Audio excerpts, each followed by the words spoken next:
শেষ ঠিকানা যদি 3.5 হাত মাটি হয়, তাহলে কিসের তো ক্ষমতার দাপট?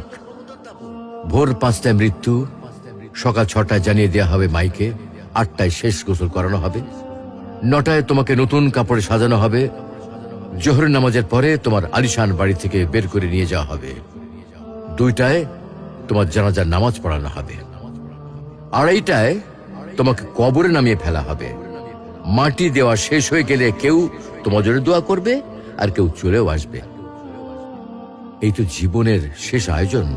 তো কিসের তো অহংকার, কিসের তো ক্ষমতার দাপট? হ্যাঁ, ক্ষমতা কারোর জন্য চিরস্থায়ী নয়।